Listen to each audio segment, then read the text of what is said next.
What is a psychological trick you know to really F with someone? I had a conversation with my former boss, who was kind of a psychopath. He started by saying he needed to ask me a question. Then he made a bunch of statements and then just stopped and was silent. I assumed his question was implied by the statements, so I started to respond to the statements. He cut me off and chastised me for interrupting when he hadn't asked the question yet. Then he did the same thing, several statements, then silence. Then I start to talk and get yelled at. He did this 3 times before finally asking a question. I thought he was absolutely nuts. Later I learned this is a technique people use to establish dominance. Story 2. There was this young man who was harassing one of my employees, but I didn't know about it until I fired him. He came in one day after being fired and was trying to talk to her while she was checking people out. I walked over and said, "Hey, let me show you something." He walked away with me. I said, "It's over here." And we walked to the door. I said, "Almost here." And we walked out the door. I then told him never to come back in the store again.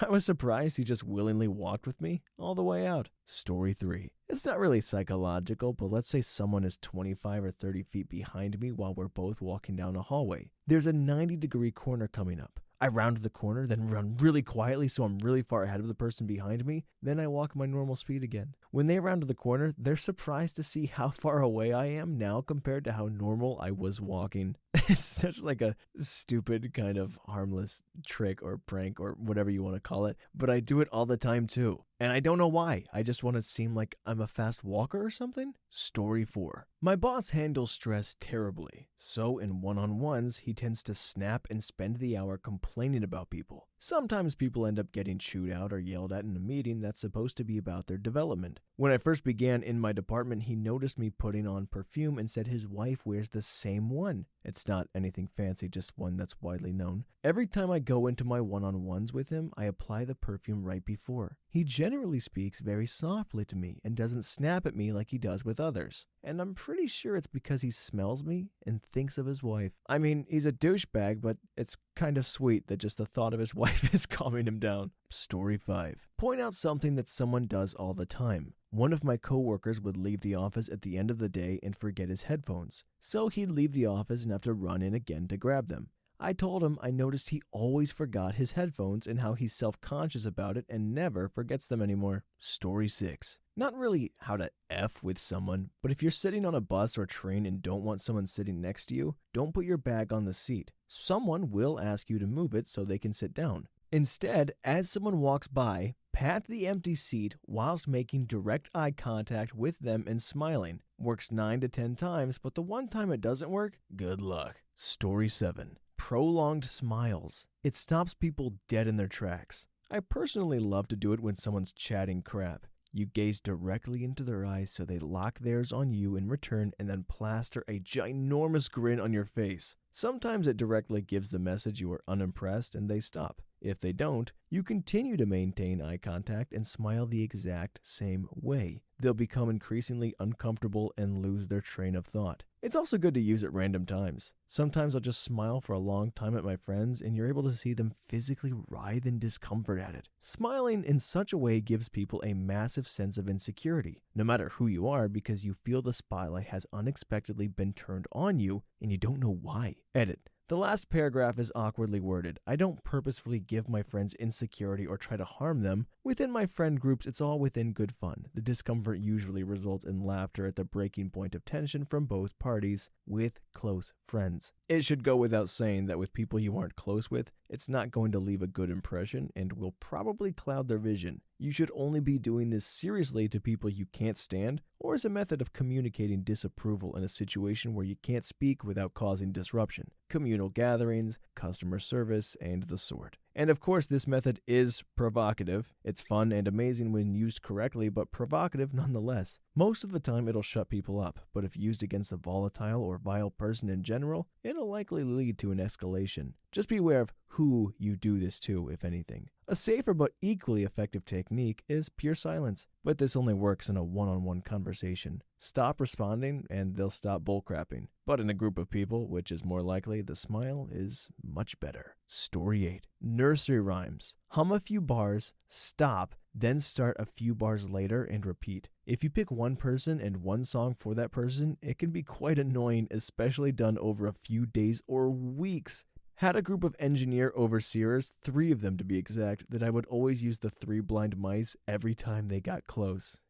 Took them about 4 months to finally say, please stop. Story 9. Kind of psychological. Pin a spread out banknote to a dartboard over the bullseye. Tell someone if they hit the 3 times, they keep it. If they lose, they owe you the equivalent amount. First shot, they stand the standard distance away. Second shot, they take a large step forward. Third shot, they take 2 large steps backwards. Sounds easy, but most will fail miserably. Story 10. So, my fiance is from the South, and I am from the North and went to a Catholic school that absolutely drilled proper grammar into my mind for all time. My fiance and her twin love to joke about my accent, so I flipped it on them and asked them to pronounce completely mundane words like table, cloth, or dog and make a huge fuss about how they were saying things wrong. At first they didn't think I was serious, but after about a week I overheard them trying to pronounce those words to each other and figure out how they are saying it wrong. They even asked Google how to pronounce the words properly. After about a month, I told them I was kidding because they were getting deeply concerned with how they speak, and they both work in jobs where they routinely interact socially with a lot of people. I mean, I don't know what the psychological trick is behind that. I'm sure it's something, but that sucks. She got insecure and self-conscious about it. Good on you for recognizing it and actually putting an end to it, though. Story 11. When someone tries to play a dominance game with you at work, turn the tables on them. I had an idiot who was supposed to correct my papers come up to my desk with one that had errors on it. Instead of working with me and being professional, she walked up to my desk and yelled loudly, "Tell me why you got this thing wrong!" Usually, a person gets flustered, which is exactly what they are looking for. Instead, turn it around. So, you don't know. The rest of the conversation went something like this.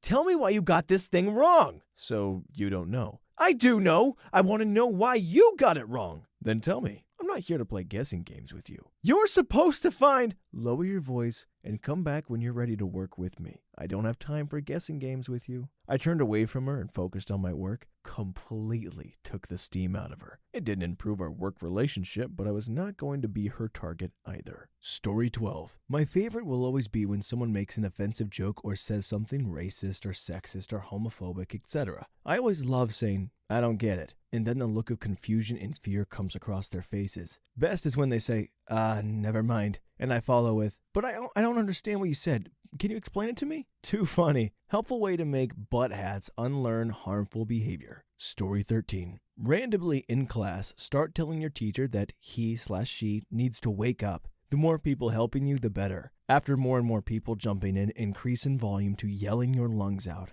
They will at first think, "The F are you doing?" but will eventually be crumpled up in a ball in the corner of the classroom screaming, How do I wake up?" Sorry, Mrs. Fletcher. Edit. Forgot to mention to walk towards them slowly if they attempt to back away or flee. Story 14. My cousin and I do this thing where I'll walk about 50 feet behind him on a busy sidewalk. Once he gets to our victim, he looks at him and says, "Oh, hey Mike." We don't actually know his name or who he is. They'll stand there confused on why someone just called them Mike and how they know him. Then, maybe 20 to 60 seconds later, I come walking by and say the exact same thing. It freaks people the F out, and when someone's name is actually Mike, the look on their face is priceless. Story 15. Using positive reinforcement to get someone to like you, which is universally used in relationships, to be honest. You can also encourage a person to not date or lose interest in another person, like their boyfriend or girlfriend, by simply encouraging the person to work things out with them or over-encouraging their relationship. This works on certain types of people. It's like if you were going to clean your room and your mom tells you to clean it, you suddenly don't feel like cleaning it anymore. Basically, you make their relationship or love interest seem like a chore instead of something they actually want. If you attempt these things, remember, it can backfire. If this kind of stuff works, I feel just so uncomfortable even reading about it. I don't like it. Don't mess with people or the relationships like that. I mean, gross. Story 16. When someone comes to you to complain about something at work and your job is to listen, agree, and want to talk about it way too much. I work for the parks and do this grumpy old man and woman who literally come to my office to complain about weeds on a lawn. So I light right up and start blabbing about lawn care. I don't take a breath. I tell them that between us, I'm grateful that someone finally cares. Then I tell them about volunteer opportunities and beg them to please come back, and they run out of there never to return. I follow them out of the building talking about turf management. I do this with pesticides too. I really do want to educate people, but the grumpy ones get a volcano of terrifying kind enthusiasm. Just like Leslie Knope. Isn't there a term for something like this? Like you show them a heightened or extreme version of what they're doing, and it's like showing them a mirror on how weird or silly they're acting, and then they kind of shut it down. Hopefully all you psychology majors are watching this and down in the comments explaining all these, because as scary and as awkward as they are very fascinating. Story 17. Found this one when I used to play tennis when I was much younger. If your opponent is in the zone, performing well and you're behind, get them to think more about their performance to take them out of the zone. Wow, you're playing really well today. How are you doing that? Their mind starts trying to answer that question and they cannot stay in the zone, so their performance starts to quickly degrade. Not just for sports. I've used this playing poker too. Does it work 100% of the time? Of course not, but enough. Just so happens I'm going golfing tomorrow with a buddy of mine and he has been waxing me on the course. I'm going to try this one. Story 18. This doesn't really mess with someone, but a buddy of mine and I in college would do this thing where we'd eagerly ask someone, without giving any specifics whatsoever, "Hey, insert name, have you heard that new song on the radio? That one new song? The one that is played all the time? It's all over. It's gotta be on the Billboard Top 100. Every time I turn on the radio, I hear it." We'd just say the same variation of that, really building up some fake suspense, until the target would take a random guess at a song name and we'd enthusiastically respond, "Yes, that's the one! Wow, I can't believe you got it on the first try!" Every time the person would act like they just won the lottery. Aw, that's awesome. Story 19. My Sunday school teacher was an FBI interrogator. This was the early 90s. Among other things, she taught us how to pop someone's literal eyeball out of their skull. But the one thing that really stuck with 10-year-old me was that if you really want to make someone uncomfortable when you're talking with them, stare into one of their eyes, not both. I've used this in professional situations as an adult in both the military and law enforcement. She was right. It makes people squirm. Story 20. Buy up all the housing and rent it to young people while raising the rent profoundly faster than wages are rising. Then when they start complaining, call them lazy and useless, and harass them about why they haven't bought a house yet. Meanwhile, pollute the F out of the atmosphere to the point that it destabilizes the climate, causing extreme weather events. Then when the younger generation realizes it and tries to stop it from happening, deny it's happening at all, no matter how blatantly obvious it is. Story 21. When lying, divert whatever the person asks you with a question. Even though most people know this is a thing, they will still fall for it. Example. My boyfriend asks me if I ate the last toaster strudel, and I respond with, "Why would I do that?" Or, "We had toaster strudels?" Another one is for if you want to intimidate someone, such as a boss who's telling you to do something/not to do something, you can just stand there looking at them and not saying anything. A lot of times the person will change their mind without being angry with you. It psychs people out and has them second guessing what they asked you. Story 22. Upon meeting someone new, a friend and I would ask where they were from. Regardless of the answer, we would look at each other with a surprised look, and one of us would ask if they knew John or Kate or any other common name. Obviously, they would ask a last name, and we would struggle with the answer like it was on the tip of our tongue. We would ask more vague questions to assist us with an answer. Kind of brown hair, tall but not too tall, pretty funny, had a girlfriend or boyfriend they always talked about. Once the person said, "Do you mean John/Kate what's her name?" My friend and I would go, yeah, that's them. Tell them we said hey. Then we would go into an elaborate improv story that made John or Kate what's her name seem like a raging alcoholic or drug addict or something terrible. The new person we had just met would give us the most priceless expression. Seemed so funny at the time. I learned 2 things from this. 1, we probably ruined many a reputation. 2, we would be good psychics. Story 23. Not to F with anyone, but when buying a used car, for instance, there are some great psychological tricks. One great one is to not verbally talk about the defects, but stop and touch or observe, in an obvious way, those defects so that the seller sees you doing this. It impresses upon them a devaluation of their product. Another trick is silence. When you get down to dollars, they ask for what they want and you tell them what you'll offer. Then you shut up. The first one to speak is usually on the losing end of the negotiation. Story 24. When someone is mad, frustrated, aggressive, or otherwise upset with you, offer them an emotion. For example, in retail, when a customer is confronting staff about something beyond their control, they could say something along the lines of, "I hear that you came all the way here for a product X only to find we were out of stock. I imagine that must be very frustrating." This gives a chance to show you are listening by reflecting your understanding of the problem and its impact on them. It also gives them a chance to process their emotions without taking them out on you. Even if you guess the wrong emotion, people tend to appreciate the attempt at understanding their perspective, and will often take a step back, figure out their feelings, and tell you the correct emotion. This can diffuse things really quickly, and I've used it a lot in service positions. It can also be real fun to watch someone who came in itching for a fight calm down and work with you when they want to stay mad but can't because you're treating them right. Kill them with kindness. Story 25. I like to tell people about how when you die, there is nothing but the abyss of nothingness for eternity. Your body will rot either in the ground or in a lab, or you will be turned into ash and placed on a shelf and forgotten about. And realistically, no one will care that you are gone. Maybe a spouse or a kid will care for a little while until your memory fades away. Then at some point, those people will die, and your only legacy, their memory of you, will vanish into the ether. There will never be anything lasting or significant about your existence. The universe was completely unaffected by you even being here. The best way to make sense of all of this is in history of this planet, there have been probably 5 quintillion people to walk the earth, and we remember maybe 10,000. It is all meaningless and has no resolution.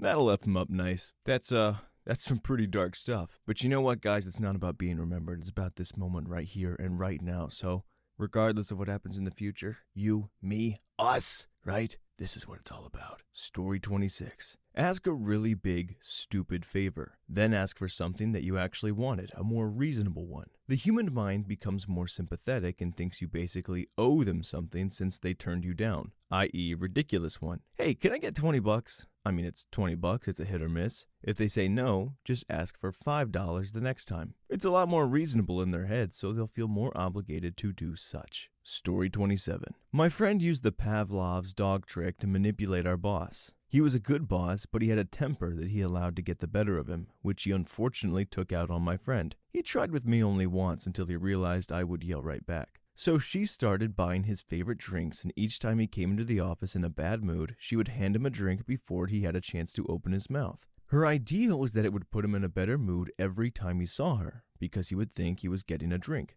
And it worked. He stopped taking his anger out on her because he was too busy drinking his soda and thanking her for spending her money on him. When he left, we told his wife, who is a psychologist.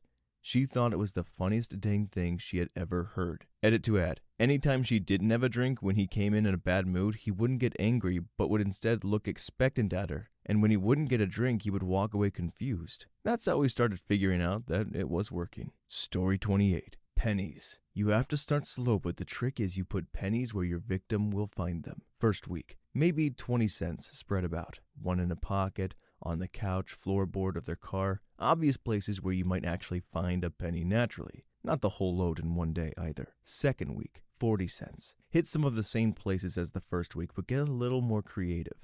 Penny inside a shoe, maybe 5 in the dryer while their crap's drying. Slowly fill the ashtray in their vehicle. You're starting to catch on. Third week, 60 cents. This is where my roommate at the time broke down. One day he put on a clean pair of pants with like 3 in his pocket. This really bugged him because he had like 3 credit cards and never used cash. Next day, little bit of gum and a penny on the bottom of his shoe. Didn't notice it till he hit the tile at the grocery store. He was so mad, it was great. But the day he completely lost his crap, it was raining out. He was already in a bad mood. Slight slams the front door and a penny I put on top of the door finally falls. I put it there like a week ago, and it hits the ground. He stops, turns around to see it spinning, and says to me calmly, "What the F, man? I've been finding effing pennies everywhere." I was like, "What? No way, me too." We get in his car, and he turns on the wipers full blast, and this penny is under the wiper blade scraping back and forth. "What the F, man?" Gets out, didn't even turn them off, fights to catch the wiper, penny slides under the hood, gets in, slams his door shut, and starts punching his steering wheel. Legitimate roid rage, I should mention. Throws his door back open, grabs his ashtray, which is like 3 pounds because it's brimming with pennies at this point, spills a bunch, and chucks it. I was sitting there in total disbelief, trying not to laugh or blow my cover. Couldn't believe it worked. Someone had posted this trick in the comments of a similar post years back. It's cheap, but guaranteed results. Good ROI. Would recommend. 5 stars. Dude, this one's insane. Story 29. I had a buddy that would constantly pocket lighters, even if they weren't his. For some reason, he was just conditioned to put a lighter in his pocket as soon as he was handed one.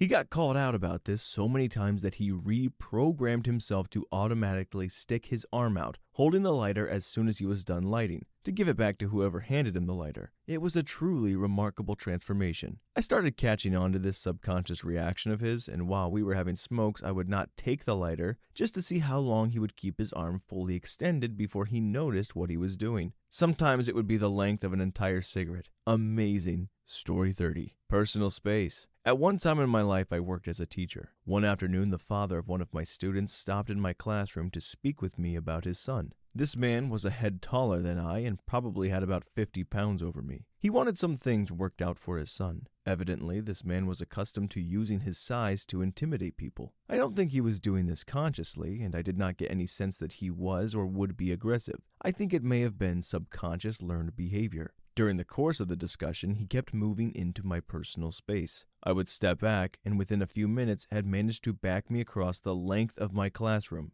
At which point I realized this was happening. So I decided to start moving towards him into his personal space. By doing so, I caused him to step back. I kept pressing forwards, and before I knew it, we had moved back across the classroom. The interesting thing was how the dynamics of the conversation changed when I started moving into his space. By the end of the conversation, he accepted what I had to say and didn't push any further regarding his requests. Story 31. Ask someone an insane hypothetical, something that would never be in the realm of possibility.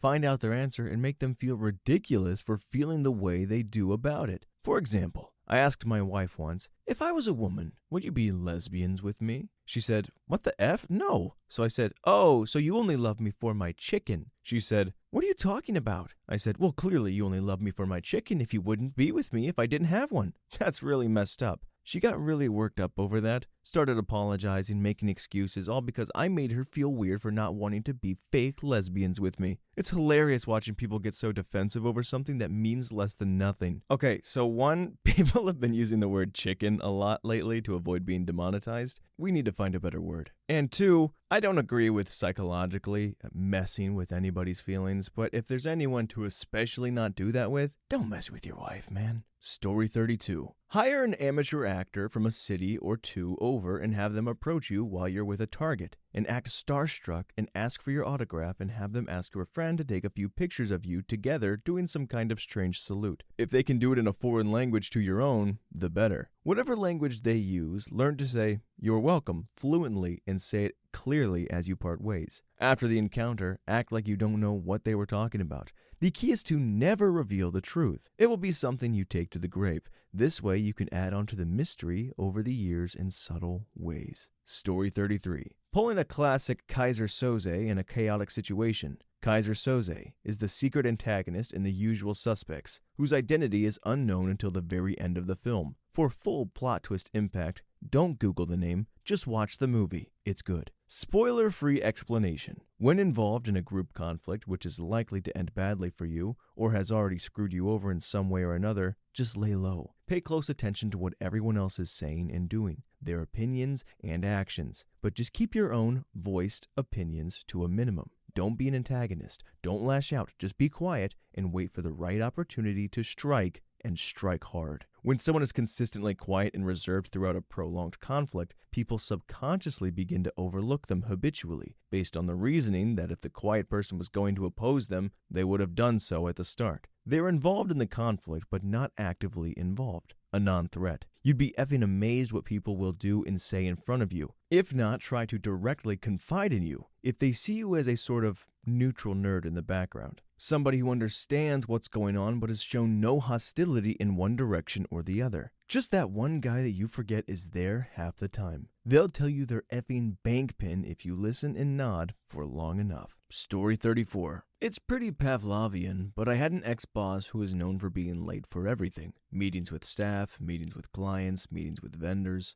I value my time and refused to spend 6 hours waiting outside his office for him to finally be able to meet with me. So I started keeping chocolate and or candy in my desk, and every time I had a meeting with him, I would take some with me and give him a piece. I should add at this point that he was also notorious for having a sweet tooth. Got to the point that he would see me penciled into his diary to sign off paperwork or discuss something. It would trigger his sweet tooth and he would come to my office and just sign off paperwork and have the discussions just so he could get to his candy fix. Evil? Possibly. Necessary? Definitely. My takeaway: find out your adversary's weakness and use it for the greater good. With great power comes great responsibility after all. Story 35. If you work around others and often have people stopping at your desk, office, workstation and taking too long, just stand up when you're ready for them to go. If necessary, take a couple steps as if you're leaving to go to the bathroom or run to the printer or something, and they'll follow suit and almost always leave themselves to turn or leave when you do. Sometimes you need to walk them out for a few steps, but 90% of the time they subconsciously just head out.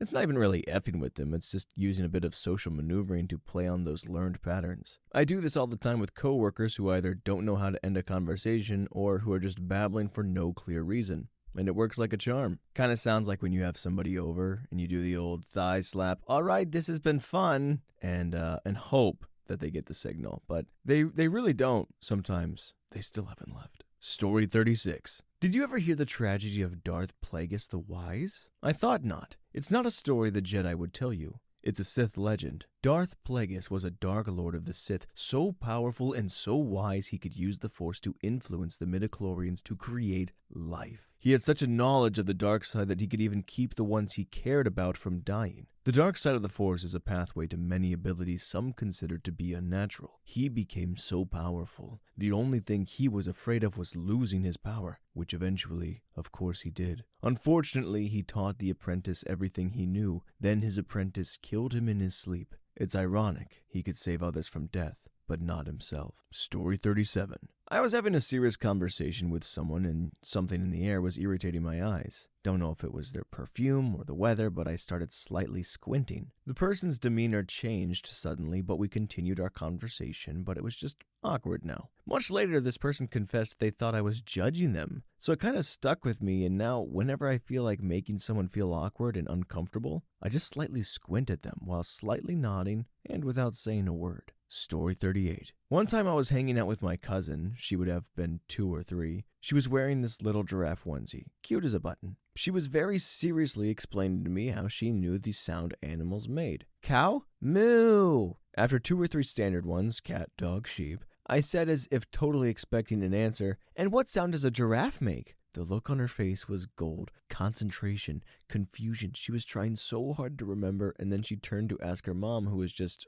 staring at me. Still cracks me up when I remember it. Story 39. If you want to ask someone for a big favor, ask them for a small favor first. Foot in the door. They are more likely to agree to the big favor after agreeing to a smaller one. "Hey man, can I borrow $5? "Sure. Actually, do you have $10? If you want to tell someone bad news, lie and tell them something worse. Door in the face. They are more likely to be grateful that the bad news you actually had isn't as bad as the news you said you had first. "Hey dad, I'm pregnant." "What?" Just kidding, but I did fail chemistry. This should be used wisely, and obviously don't always work out. Story 40. F with them as in you want to be mean? If so, here you go. Say, "Wow, everything everyone says about you is true," and don't elaborate at all. Start to say something like, you, and then cut yourself off and stop. And if they ask, "What?" say, "Nothing, never mind. I forgot you should only point out flaws if it's something the person can fix in 10 seconds or less." And then walk away. If they say something you don't like, scoff and say, well, we'll just see what Greg has to say about that." Do not say anything else on the matter. They'll be left wondering, who's Greg? How much power does he have? Story 41. Mean mug people. Always. It makes them uneasy, and it makes it so much more difficult for them to lie to you. The only time I ever give someone a friendlier look is when I want them to relax, or when there's no question in my mind that things will go the way I want. If I want them to relax 90% of the time, it's not because I want to be nice. It's to throw them off and make them slip something they shouldn't say. And if someone gets mad or tries to go off on me, the expression doesn't shift in the slightest. I'm not going to be moved by some worm with crap breath. If you have a valid point, you can make it calmly. If you can't say something valid in a calm way, I don't care how valid your point is. You're a butthole, and I'm not going to make a valid effort to help you. Things go one way. Mine. If you want to be my co-pilot and work with me to make things go smoother for the both of us, cool. But if you're going to try and steer me off course, get the F out of my plane. Story 42. My dad got remarried to a woman with crazy enormous breasts when I was like 10. I had to figure something out because I literally could not look at them. So I learned to unfocus my eyes when I was talking to her. Now I unconsciously do it whenever I'm talking to a girl with huge boobs with visible cleavage. A few years back, a girl who I didn't think of much more than a friend texted me somewhat frantic about why I never asked her out, and how she had feelings for me that she can't explain. I was confused, and basically it came down to that I look her so directly in her eyes and actually listen to her when we talked, that guys usually stare at her boobs and don't listen to her, and that she wasn't used to it. And when she was looking in my eyes, how she felt this connection she had never felt before. I was just seeing a vague, fuzzy shape, while to not look at her massive, ever-present cleavage. But hey, I guess it worked out. I guess the psychological trick here was, if you want to stand a chance at getting a girl, don't make her feel like an object. Story 43. This one is kind of hard because it needs to be done with a dead serious delivery. When having a regular conversation with someone, make a click-click sound with your mouth, as if you were calling a dog or something. Don't acknowledge it in any way. It can be done while you're talking or as soon as they start. Most people, you don't know, won't say anything but will try to hide laughter. For those that do know you, ask them what they mean while still keeping it up. Never crack. Simply let it go when you're tired of it. I do a lot of shrooms, so it's possible only I find this funny, or maybe I've developed a tic. Either way, give it a go. Story 44. This is a long-term one I've had for all my life, and it has given results a couple of times. You need to take like 20 minutes one day and learn the alphabet backwards. You learn it and you learn it good. Whenever you're alone, practice it on your mind, and then you wait. One day you'll be with your friends, and something or someone will make them bring up how hard or impossible it is to say the alphabet backwards. Everyone will agree. With this begins phase 2. You act all surprised, like, what? You guys can't? And they'll be like, sure you can, buddy. And then you go and say it, and you say you actually didn't know the people found it so hard, and it's actually as simple as saying it normally. The reactions are priceless. You'll make them feel like idiots. ZYXWVUTESRQPONMLKJIHG? Frickin' dang it, I lost it. Story 45. Don't know if it counts, but if I'm trying to say something, usually to a customer to explain something, to someone and they start talking over me, I just continue what I'm saying as if I hear nothing, and wait for them to respond or answer the question. It works pretty decent on customers trying to assert themselves over me and forces them to be at least a little more polite. Would you like to add an email? No. Address to your account for no. Communication via email regarding no. Your account? Silence. No. Okay, thank you. Not letting them cut me off and feel like they have power over me right at the start of the call usually sets the mood and the tone of the call. Most stopped interrupting me after that. Story 46. Sorry if I'm a bit late to this. My friend did it to me. I was in class sitting with two of my friends, and the guy just looks at me and stares at me. I give him a funny look, and he looked at me and said, "Wake up." This immediately goes back to whatever he was doing and having a conversation with my other friend at the table. I asked him what that was about. He looked at me weird and said he didn't say anything to me. I asked my other friend and she said that he didn't say anything to me. I kept asking him all day to stop playing around and even asked my other friend, let me call her Luna. I asked Luna if she was in on it and she said she had no idea what I was talking about. Then they called me delusional. I thought I actually was imagining things for 2 days before they admitted it was a joke. So yeah, try it out and see if it works on your friends. Story 47. Giving teenagers a list of 3 options but still getting exactly what you want, and they feel they have the freedom to choose. For example, say it's to decide where to eat. Say the first one you don't want, very nonchalant and kind of monotone. There's Chili's. Then the next one, maybe a nicer place, but struggle to pronounce it. Siska Socialist? I don't know, I think it's Italian. Then the last one listed off quick, but with a little higher pitch. The restaurant you want. The last one wins every time and everybody feels like they are the ones to choose it. Story 48. Bit of a silly one, but it can be fun to ask a single person. How's your boyfriend or girlfriend? The reactions you get out of people are sometimes hilarious. I've caught a surprising amount of people with non-public relationships. Always with this stunned, wide-eyed look trying to figure out how I knew. This is, of course, only an appropriate question for friends or acquaintances. Beats the typical, how you doing, or how's that weather, during a boring workday. Story 49.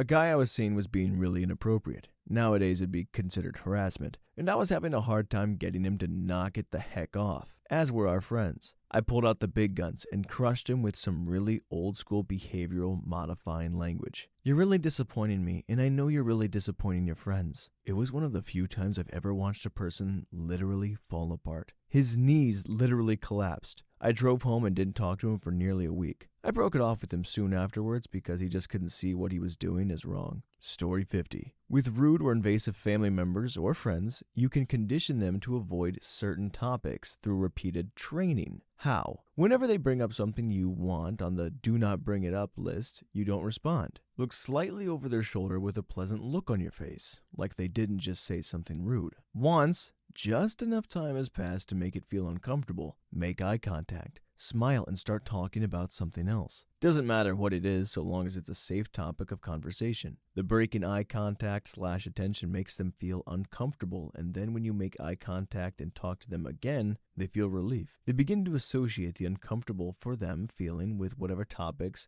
and will stop bringing them up. I use this a lot with my narcissist dad. It works really well, especially when you also gray rock them by being as boring as possible. So example conversation. Them. So your boyfriend didn't come today. I hope you two aren't having problems. You. Look slightly off to the side with a half smile. Count to 30, then look them in the eye and smile. I love the salad that Aunt Jo made. It's amazing. I'm pretty sure that's feta in it. What did you think? Them. Feta for sure, it's good. Seems like it'd be too obvious, but it works seriously well. Story 51. Well, I actually learned this in an abstract art psychology class about abstraction and how our brain processes things. You are partially colorblind in your peripheral vision.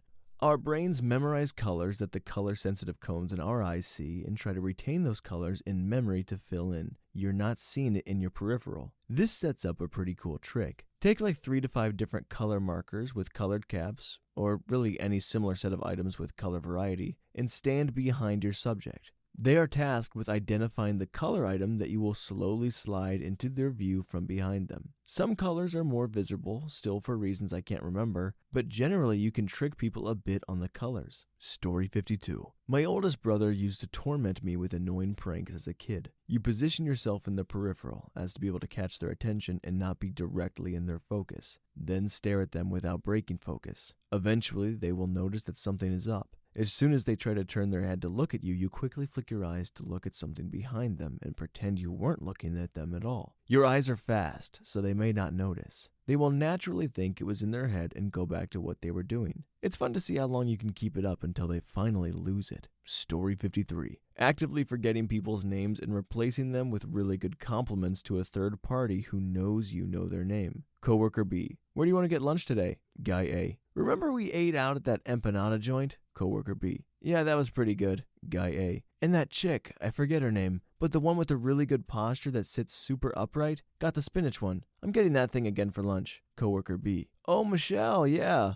Oh, well, I'll go with you. Coworker B thinks in his head, dude, he knows Michelle's name. She's hung out with her like 3 times socially. Why the F would he forget her name just to compliment her posture? Is it so I could tell he thought she was cute? Or is he testing me to think I remembered her name? What's his deal? Story 54. This was done on me. At the beginning of our lease, I bought 2 bulbs of garlic and kept them in one of those thin produce bags in the cabinet. I thought it had somehow lasted for the entire year of our lease, even though I cook a lot and with a very large amount of garlic. Turns out that my roommates and my boyfriend had a running bet on how long it would take for me to notice that they kept replacing the garlic. Same bag, different garlic. They would replace 1 bulb at a time.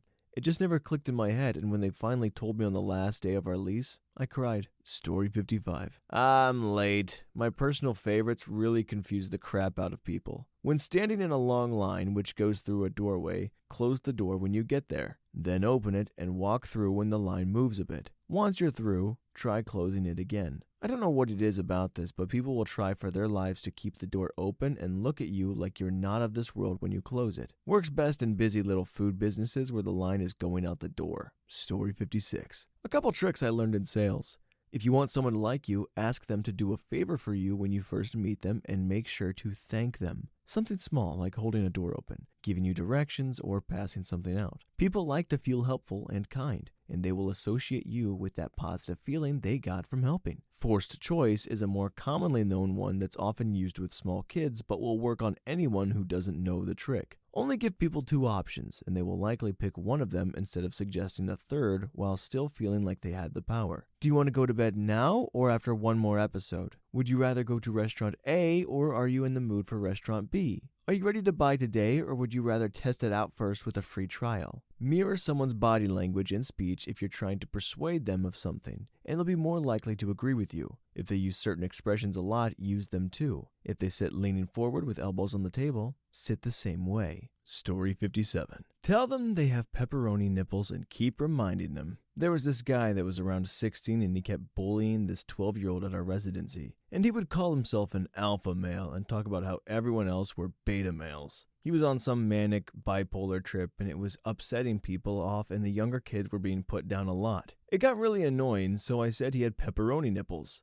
Then some other people started making pepperoni nipple themed jokes and it became a nickname for him within 3 days. I was 17 at the time, but this accusation destroyed him. He took his shirt off to prove he didn't have pepperoni nipples and his nipples actually looked like slices of pepperoni, so it did not help. He started chasing me with his shirt off once and I just kept screaming, "Don't get any grease on me." After that he stopped acting the same and I kind of feel bad about it because I definitely bullied him even though I did it just because he was bullying all the younger kids. You know, normally that's not okay, but I guess you bullied the bully, so more power to you. What I don't understand though is I've seen people using bipolar and manic bipolar and stuff a lot to mark inherently just rude people. It's okay to just call them a douchebag. You don't gotta drag the bipolar people just because they're awful. Story 58. If you have social anxiety, bring a price of a fruit to any party or business, meeting, or gathering. People can typically pick up on your anxiety and it makes them anxious too. But when you see someone eating, they always appear to be calm. This works both ways because as people see you as more confident in the social situation than you actually are, they will open up to you. It basically has the same effect as alcohol but without the terrible decisions that follow. Edit. Misread the prompt. This is the opposite of effing with someone.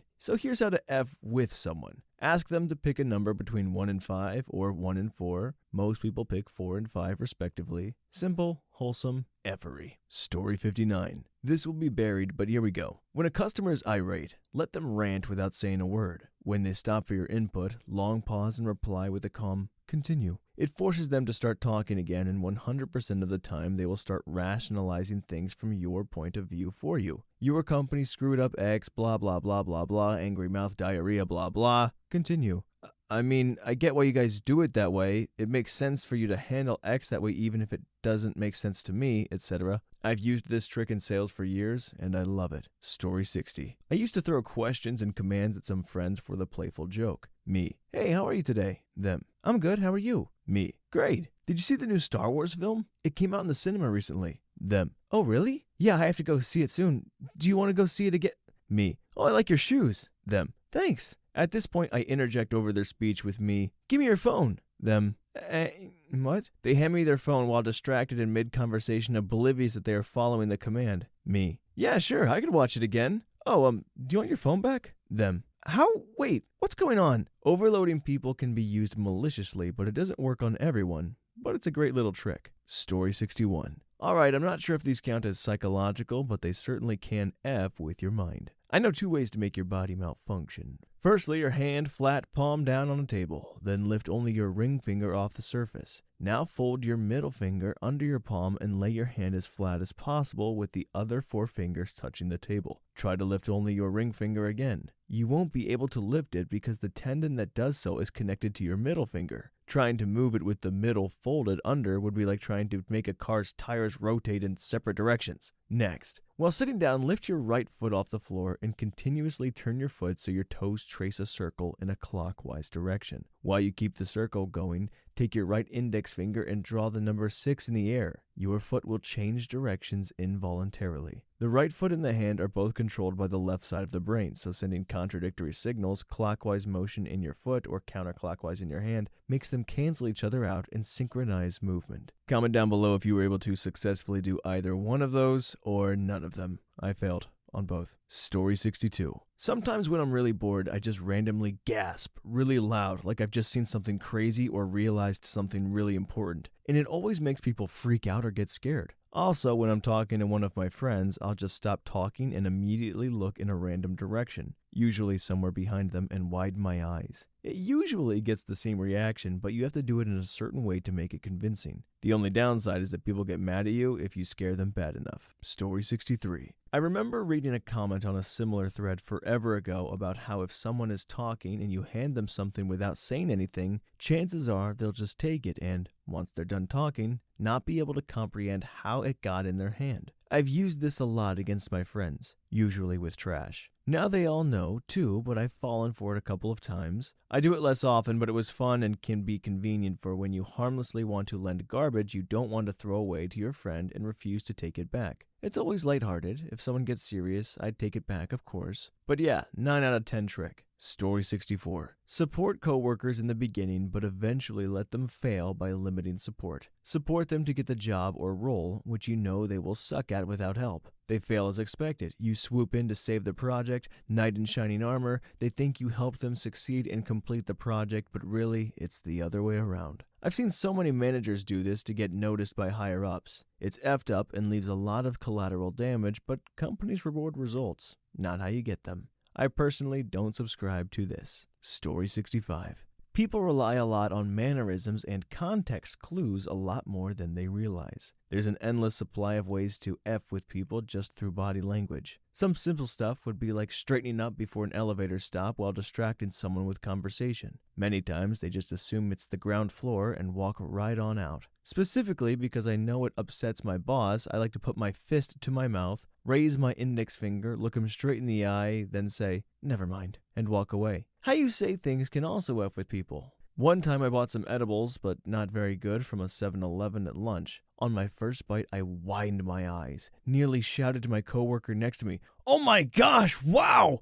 Try this!" He of course did, which I followed up with, "It's terrible, right?" "Tight, tight, tight, tight, yeah!" Maybe Tuco was playing us all along. Story 66. Something I have seen police use a lot, not on movies or TV, is they will answer a question once, like giving their name, and if you ask the same question or something similar, they will become hostile, saying they've already answered your question. They do it to stop you from second-guessing their answer, even when the answer to the question or situation doesn't make much sense. Example, I was walking my dog and a guy in a car stopped on the side of the road and began asking about my dog, saying he breeds boxers. He had given me his name, but it was just weird that someone would stop on the side of the road to start a conversation with a stranger. When I tried to ask again, so as to find out why he was talking to me, he got hostile and said, "I just told you." I didn't realize it until I mentioned it to my cousin. The guy was a cop who my cousin knew because that side of my family is all cops. Story 67. When in conversations of 3 or more people, cut the target off at the very end of their sentences. If you have nothing to say, look bored or distracted till you get the chance again. Don't cut them off in the middle. They'll get upset and blow the process.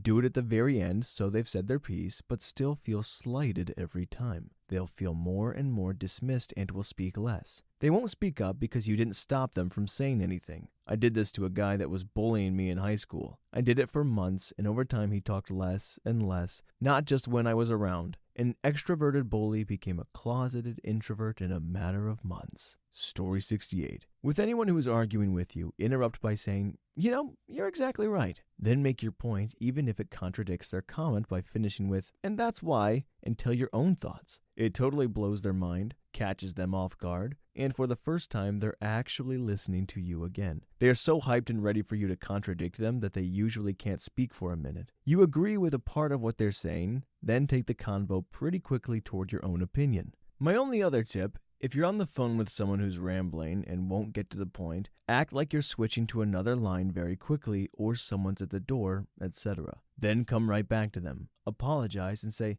"I'm sorry, please continue." They will either not remember what they were saying, or they will wrap it up much more quickly than originally planned. Story 69. My mom used to call and lecture me for an hour or more on the phone. It would stress me out, and she didn't care that she made me late for stuff. One day I hung up on her during her rant and immediately called her back. Instead of continuing, she summarized her point and said goodbye. I did it again the next time she called to lecture me, and the call lasted 8 minutes. I did this for several months. Now our phone calls are only about positive things because subconsciously, she's afraid if she lectures me, the call will disconnect. Our relationship has become a lot better since I started doing this. Story 70.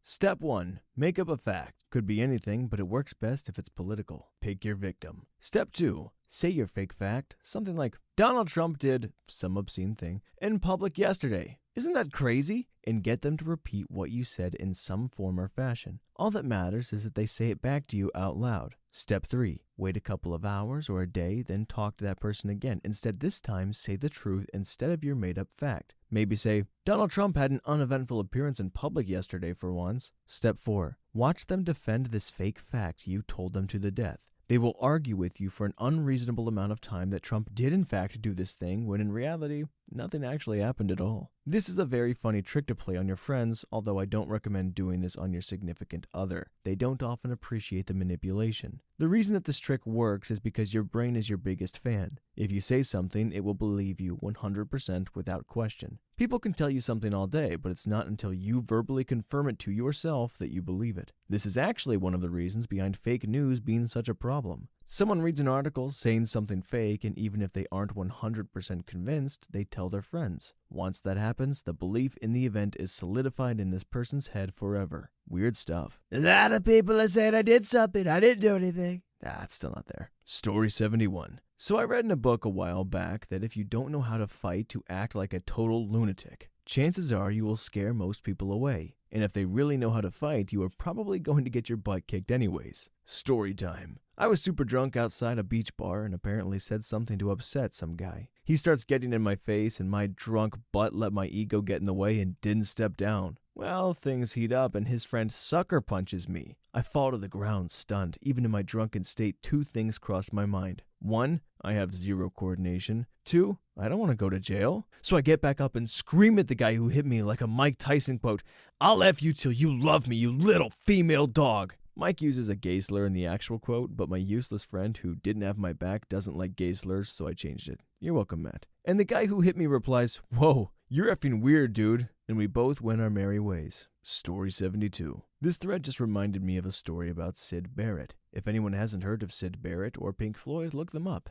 They're a great band, and Sid's story is heartbreaking but intriguing. Anyway, after the band began to achieve some moderate success, Sid began to display symptoms of mental illness. Eventually, he was replaced by Dave Gilmour, and the rest is history. But the last song Sid ever wrote for Pink Floyd was called Have You Got It Yet? Sid took the song to the band's rehearsal studio and began to teach it to the members of the band. At first, the song seemed fairly simple, but the further they got into it, they realized it was a bit more complex than they had originally thought. Just when they thought they had it, Sid would correct a mistake they had made, and they would have to start again. Apparently, this went on for a while before they realized they were being trolled by Sid. He was changing the song on the fly as they were trying to learn it. Story 73. One time some friends and I took a new kid from our youth group to Denny's for lunch. We had a running joke that we were into occult practices and could do magic. We kept saying things like, I got that invisibility spell to work last night, and stuff like that. I used to do a trick where I would take a lighter and fill my hand with a little gas, then light it, causing a flash of flame. From where he was sitting, he couldn't see or hear the lighter and only saw a flame rise from my hand. My friend doesn't miss a beat and says something like, When did you learn to conjure fire? I laugh and look at the new kid to see his face go ashen. He was a sheltered pastor's kid that had never gone out with kids his age without his parents and was convinced we were all devil worshippers. When I saw his sick look turn to panic and then tears, I tried to tell him it was a joke. He got up from his seat and stepped on the table to get away before we could say anything. We tried to apologize to his parents and explain the whole thing. He nor his parents ever came back to our church. Poor kid. Story 74. Working retail in large hardware stores, I taught myself a neat trick.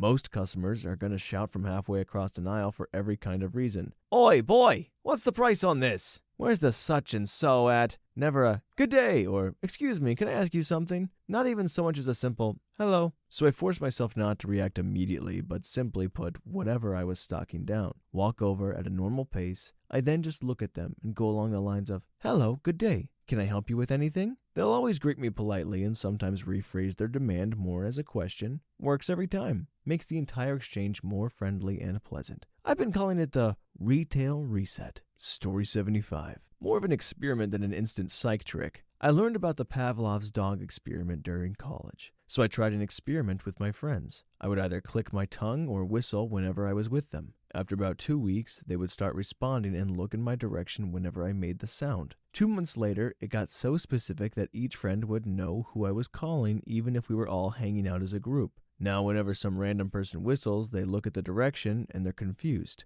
I finally told them about the experiment. Needless to say, they weren't happy about it. But now every time someone whistles or clicks their tongue, they look at them, and I just laugh. Story 76. My ex-fiancé in my early 20s was pretty abusive. One of his emotionally abusive tactics was picking fights with me. He would argue from sunup to sundown, and it was exhausting. To F with him, I decided to start telling him he was right about everything. It made him absolutely crazy. He knew I didn't actually think he was right, so he would try to drag me back into the argument, but I would just double down. No, you're totally right, delivered in a completely neutral, almost robotic, nonchalant tone over and over. There were times when I did this that he was almost foaming at the mouth because it made him so crazy. He knocked me around a couple times, not in response to this tactic, so I am probably lucky he didn't do that when I pulled out the "you're right" missile from my arsenal. Disclaimer: if you have an abusive partner, don't F with them like I did. Just leave before you get hurt. But in other situations where the stakes aren't so high, "you're right" in a bland, almost bored monotone during an argument makes people crazy. Story 77. Had a girl who was involved in our larger friend group who, for some unknown reason, always gravitated towards me and would sit with me all night telling me about how my ex was too good for me and would just belittle me and make me feel awful. If she ever walked into the pub while I was there, my stomach would instantly sink because I just knew she would spend the rest of her evening going on at me. I'm not a very confrontational person, so I've always kind of just nodded my head in these situations. But this one night she had come and sat with me in the corner and spent nearly 4 hours just talking away about how awesome my then partner was, and I didn't understand, and maybe if I did, insert life, body, and personality changes here, then I might just be okay. I just wanted to cry. I don't know what came over me, but I finally swallowed down the lump in my throat and placed my hand on top of hers that she had condescendingly had placed on my knee while judging me. I rubbed it lightly, and she looked at me. I told her I really admired her and how she can be so brave and just live her life with her struggles, and to not only live her life, but that she can help others learn from her problems, and that I really did appreciate that I had met someone like her. Otherwise, I wouldn't have known how to deal with a lot of the things she had mentioned. She frowned and asked what I meant. I just said again that she was so brave, I wish I had her courage. She again asked what I meant, so I kind of hovered my finger in my general face area, not being too specific, and said, "You know, the thing." She snatched her hand away and said, "What the effing thing?" I apologized and said I hadn't realized she didn't like talking about it, and she stormed off. I feel so bad when I think that I made someone feel like that, but I try to comfort myself and remind myself that she had wormed me down every Saturday night for a year, and I hadn't technically insulted her. I just left her wondering. Story 78. A friend of mine, let's call him L, has a fun game when he knows he's meeting new people. He will talk to a person they have in common and find out about them, and the last time they were at an event with a lot of people. Now the game begins. Guy gets introduced to L. L then responds by talking to them like they have already met and asked how the rest of the night they supposedly met at went. He convinced me I met him at a friend's wedding for 2 effing years. Story 79. My housemate is nearly a decade older than me and loves the silent treatment and petty actions. She loves seeing people try to get into her good graces and be upset over being ignored. But what drives me up the wall is that she steals my food. One night at like 1 a.m. during exam season, she was in the hallway shrieking and running around. I poked my head out and asked if she could stop because I had an exam in the morning and was exhausted. She proceeded to not talk to me for 2 weeks. She had to say some stuff when with the group, but she'd do it with her nose turned up and get all huffy. When the house was eating together and setting the table, my stuff would be missing. Stuff went missing, especially my nice food. I act like nothing is happening and just went about my day, and it genuinely was a great time. She ended up blowing up and screaming that I didn't deserve to be so cheery, and didn't I notice that she wasn't treating me nicely? I offered her dumplings in response. It completely screwed her over because she wanted a response where I was upset. I refused to give in to pathetic bullying from someone in their 30s. Refusing to rise to anger and pettiness by offering kindness is incredibly confusing to her. Story 80. My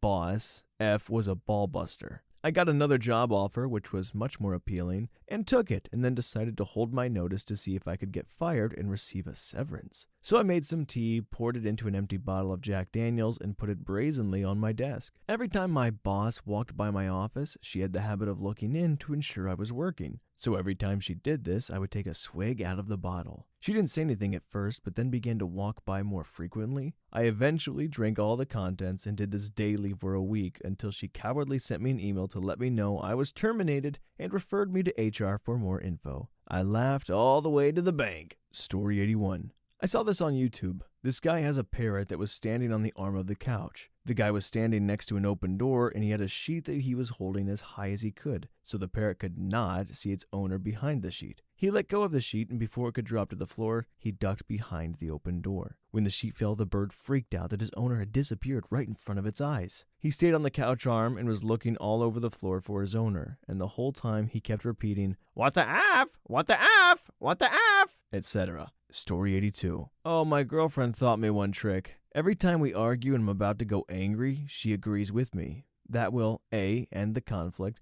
B. Leave the opponent confused and still angry, C. Get still angry, there's no more reason to argue and the opponent feels like crap. Talking about crap, that'll work as a metaphor. Imagine you have crap in your hands to throw at someone, but there's no one left to throw the crap at, and you're standing there like the loser you are with your hands full of crap. Story 83. When I was 8, I had friends over. We decided to play some hide and seek, so we did. I was really good hiding in cramped places, but one time I started thinking about spiders and monsters inside of a closet and got really scared. Fast forward to age 11, I had a friend over and we normally just fight each other or get mad at each other, and we love to fight. So when I got mad at him, I just said we should grab some food, so we went downstairs for food. I pushed him in the pantry and started talking about monsters, spiders, bugs, shadows, and other stuff. I kept the door shut and he was screaming, yelling, and pleading to let him out. But when I did, he hated me so much he just walked away without a word. Story 84. There's one thing they do at school, where they'll tell someone you dropped your pocket and attempt to get them to look at the ground.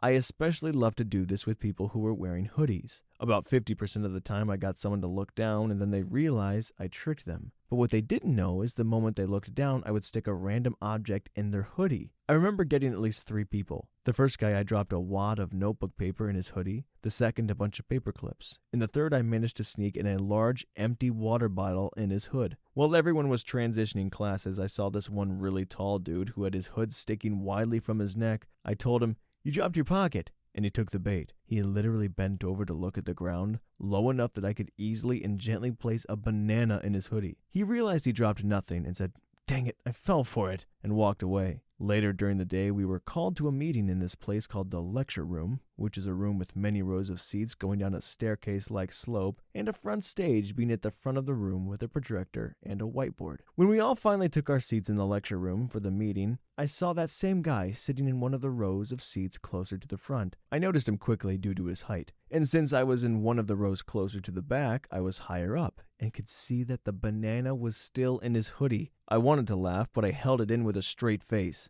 The announcement meeting lasted for almost an hour, and that tall dude was probably getting bored out of his mind, since I saw him leaning back in his chair. Then the next thing you know, he leans forward and puts his hoodie over his head, and the banana falls onto his head and then onto the table. The 2 people sitting on the either side of him start giggling, and right when he says out loudly, "What the heck? Who put this dang thing in my hoodie?" 75% of the entire room burst into laughter. Although I laughed, I suppressed most of my laughter in, causing my sides to hurt. I snuck out my phone to take a video of the whole thing unfold. Later, when I got home, I pulled up the gallery on my phone to rewatch what I'd recorded, but that's when I had a bruh moment. Turns out I didn't take the video. LOL, I took a picture, and I thought my phone was recording. And there were 2 pictures I took since I hit the picture button a second time thinking I hit stop record. And I thought in my mind, at least this can't get any worse. And then my dad came home from work and shouted, "Who the heck took the banana from my lunchbox this morning?" He didn't even do anything else. LOL, he was so confused. He just made up his mind that I did it, and then he headed to the garage. He came back with an old dusty pair of jumper cables and proceeded to beat the living crap out of me.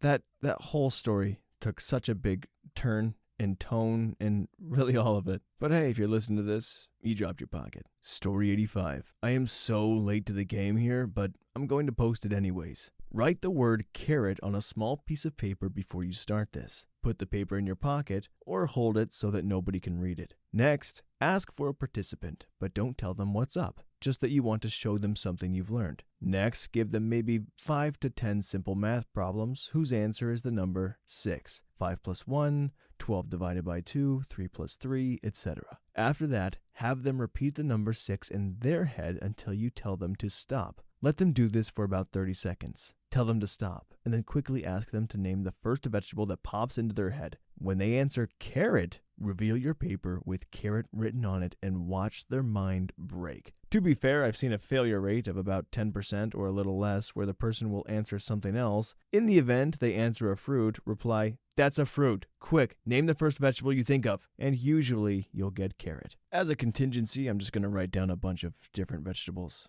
I cannot risk failure. Story 86. I used to always go to a friend's house after school when I was 13. Her older sister is afraid of ghosts and all things paranormal. I used to yell out things like yes or no when she was in the other room. She would come to the room I was in and ask me why I said something. I would tell her that she asked me a question. One day I yelled, "I thought you were in the bedroom, not the kitchen." She came running from the bedroom and asked why I thought she was in the kitchen. I told her I heard her voice coming from the kitchen. She bolted out the house and called her mom. She still lives in the house and thinks it's haunted now. That's what you get when you steal one of my chicken nuggets, idiot. Story 87. In high school, I was sitting next to a dude I'd never met. He was winding up and throwing punches into my arm during class downtime. By the second punch, I had enough. I wanted to sock him in the face, but the teacher looked my way. So I took my sweater sleeve and swiped him very hard several times in the face, while yelling incoherent gibberish.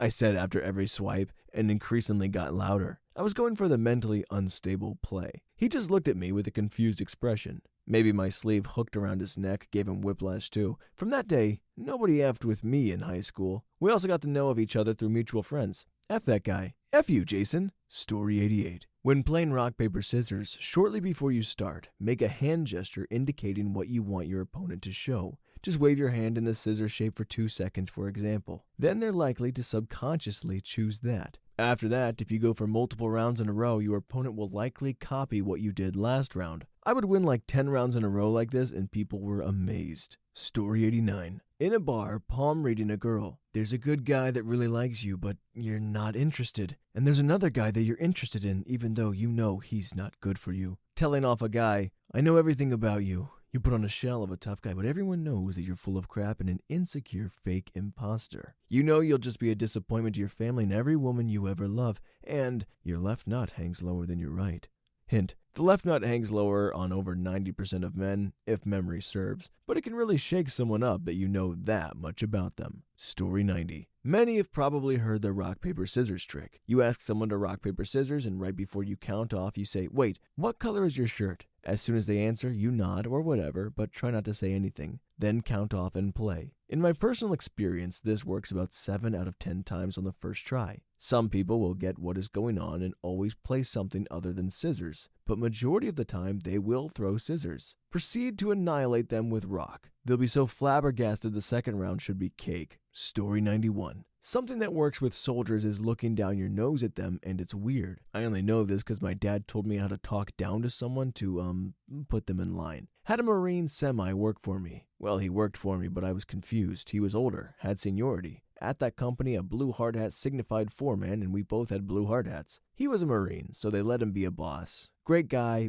buff as all get out, really cool. But I didn't know he wasn't actually a boss, so I figured he was taking my job. I kinda let him run some stuff thinking he's older, people love him, etc. He F's all kinds of my crap up. I get in trouble for letting him. So I don't know how to put him in line. I'm not just gonna tell him all his cool friends said he ain't in charge of anything and to do what I say. So I looked down my nose at him one day. That's all it took. Didn't say anything about it. He had to listen to me. Didn't tell him the bosses said anything. He's just an idiot, but we love him. Just looked down my nose at him and he instantly went into, subordinate mode. LOL. Story 92. Party trick I used to pull and worked 9 out of 10 times was the math trick. Ask some to answer these questions. 2 plus 2 is what? They'll say 4. Ask them, 4 plus 4 is what? They'll say 8. Ask what 8 plus 8 is, and they'll say 16. Ask 16 plus 16, and they'll say 32. Now you tell them to think of a vegetable, but not say it. Then you ask them if it was a carrot they thought of. Majority of the time, everyone I've done this to has thought of carrot, except for the drunk high guy who said it was an apple, which was not a vegetable at all. Another good one I've done to people that have had a few drinks already: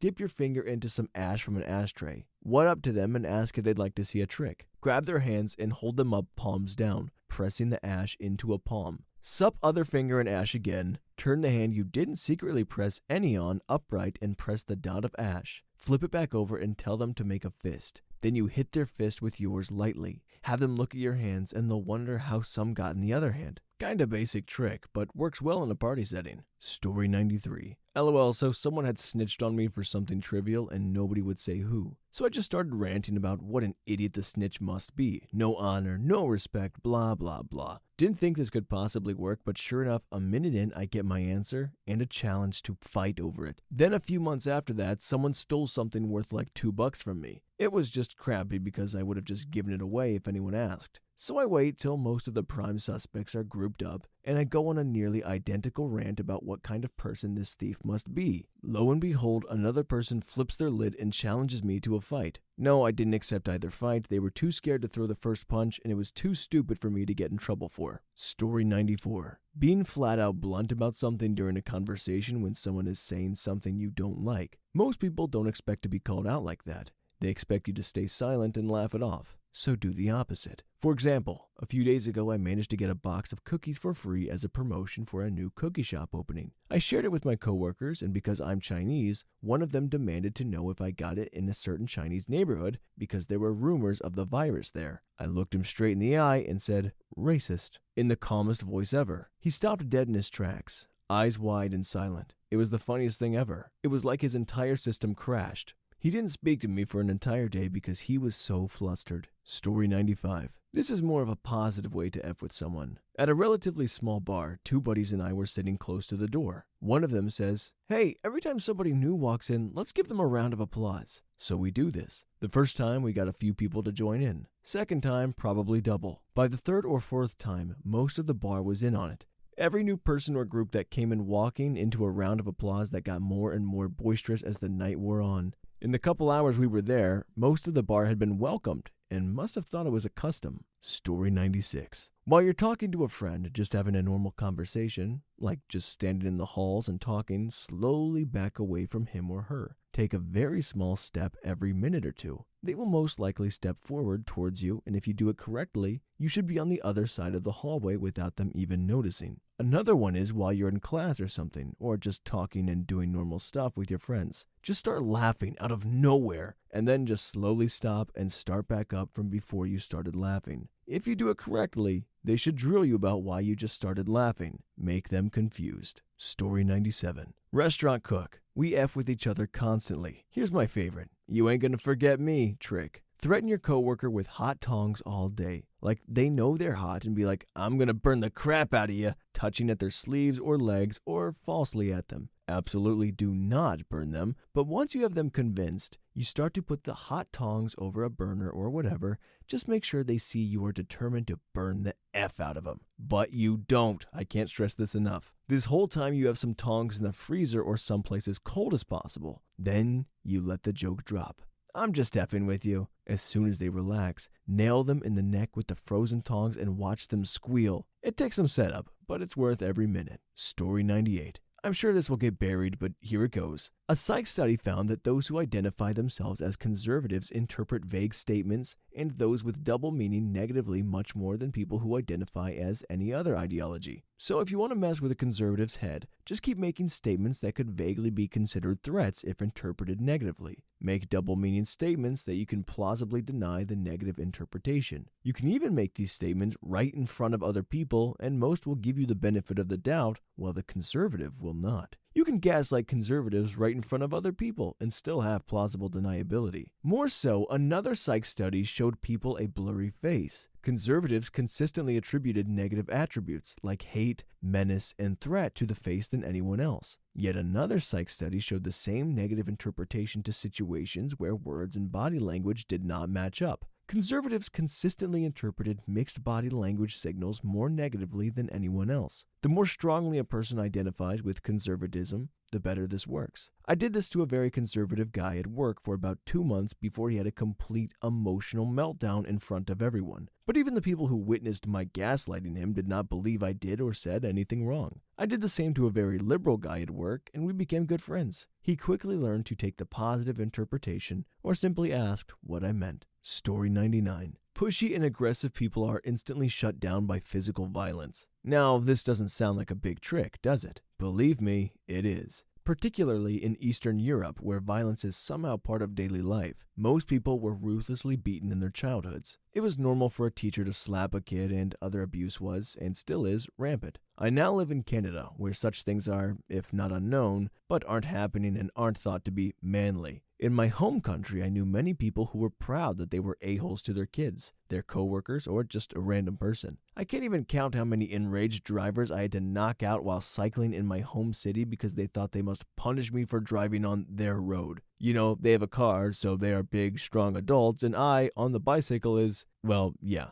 I practiced Krav Maga while they were playing with the TV remote, so you can imagine. I was 9 years old when in a summer daycare camp, a random kid who was a few years older than me just walked up to me and punched me in the nose for no reason at all. My nose broke and I was bleeding profusely. A teacher walked there leisurely and scolded that other kid, but that was all. It's just normal for a kid to be such a psychopath. Also, why the heck give some medical aid to a little boy who's lying on the ground bleeding? Like I said, such things were absolutely normal. I was 15, then a guy came out of a house with an effing pitchfork and threatened to kill my dog. Allegedly, he couldn't sleep because of me. No, my dog wasn't barking. We were just walking down the street. Such things are entirely normal. The police won't even bother to come if there's no bloodshed. My parents laughed at me and said that I must have made this up because how would anyone have a pitchfork in a city? For that matter, we had one in the garden. Never mind, father, you're dead, and that's good. One less a-hole. In a country where the strongest dog will F, an actual proverb, people are incredibly rude, neighbor throwing a noisy party in the middle of the night, don't even bother asking him to stop. He won't. Someone dumping trash on your street? Forget asking nicely to stop. The guy just kicked your dog outside while you were shopping? Yeah, what you gonna do about it? Call the police? Haha, good luck. Then I just learned that a punch to their smug faces is incredibly effective. Like, really. As if in slow motion, your fist is approaching their face. The grin suddenly disappears and transforms into an O-shaped. The eyes widen. They get a bit pale. Fear appears in their eyes. They just can't figure it out. What? How? How can this happen? Am I really going to be hurt now? Will this guy really do that? A crime? Is this guy a criminal? What to do now? What should I do? Help! Punch! Ow! And their attitude instantly changes. Suddenly, they are very, very humble. They are still flabbergasted. Thoughts are running through their head. I'm bleeding. I'm a victim. This guy attacked me for no reason at all. Should I call the police? Oh, but they won't come. Yeah, indeed they won't. Always be the bigger a-hole. That's the trick. You don't even actually need to punch people in the face. Sometimes it's enough to slap them. In rare cases, just indicate that you'll hit them if they don't stop. Unfortunately, that's rare because they never believe you actually will. That's illegal, you know. You wouldn't believe that minuscule bullcrap things can reach the point that you must resort to violence. For example, I used to live in an apartment house. The mailboxes were on the first floor behind a locked steel grill. Only residents could enter. Unfortunately, there were a few idiots who opened the grill for anybody, sometimes without even asking who they are. So the mailboxes were always stuffed with unwanted junk mail. The janitor put a sticker on every single one. Please, no advertisements or other junk mail. That amounted to nothing. Please doesn't translate very well to our language. One day I caught a guy stuffing flyers into the mailboxes. I stopped to ask him if he can read. Can he see the basket outside the grill specifically for flyers? Yes, I can, he answered and kept doing what he was doing. Why do you think the label is there on every single mailbox? I asked. He stopped for a moment. It's not an official warning, he riposted proudly. Then I turned around and slapped him. That was official. Now take your crap and F off. And he did. Guess what? We got no more junk mail.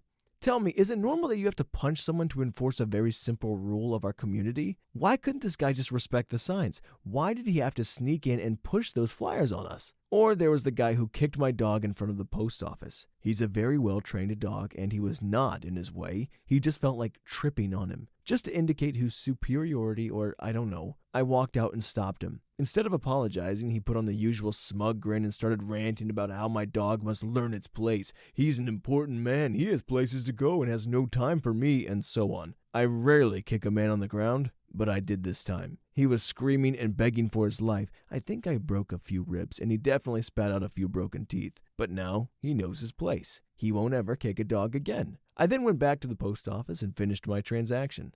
The postal worker saw the entire thing and said I was right, he had it coming. This entire thing was seen as normal. Nobody even thought of calling the police. Guy was pushy, guy got lectured. I know what you wanted to say. Wow, do you think of yourself as some hero? You're an aggressive a-hole yourself. I don't think so. And you know why? Because I truly hated this. I hated that my only choice is to be an a-hole or be trampled by a-holes. In my country, if you want to live a relatively undisturbed life, you have to knock out a few teeth here and there. That or they'll crap on your head. There are a lot of people who only understand violence because the law doesn't matter, because this is what they learn from their very childhood. And I hated it. Why do I have to break ribs so my dog will be safe? Why? Now I live in Canada, where people are extremely nice. Of course, there are a-holes here too, but they aren't pushing it way beyond every limit. I never hit anyone here. I love the rule of law here. I never want to harm another person again. Psychological trick: become Batman. Story 100. My friends and I like to quote fake studies to win in-person arguments. If one of your bros is around and hears you invoke the sacred context, you have read blank, haven't you? You have to agree with your homie and or say, yes, I did read that. Example: person A and person B are arguing about Reddit or something. You are C, A's friend. A: well, according to Shepard and Bronstein's 2018 study r/genius, online communities by median user intelligence, I am right because blah blah blah blah blah blah blah. You have read Shepard and Bronstein, haven't you? B: or F you, that's bullcrap. C: I read it. I think it was in the International Journal of Online Marketing. Or use an appropriate bullcrap sounding journal name. Infinite variations on this in a social or workplace scenario you can employ for maximum comedy. So you did read the S1 filing, didn't you? You got that email from the boss, didn't you? Etc., etc. Story 101. Passive-aggressive people are the worst, but with a bit of practice, they're actually very easy to deal with. They're insidious and non-confrontational. They rely on you reading between the lines of what they're saying. So don't. Stay blank and keep asking for clarification. Variations of simple things like, I don't understand. What are you saying? What are you trying to tell me? Or repeat back what they've said as a question. Get increasingly confused the more insistent they get. Eventually, they'll have to actually confront the issue. They won't.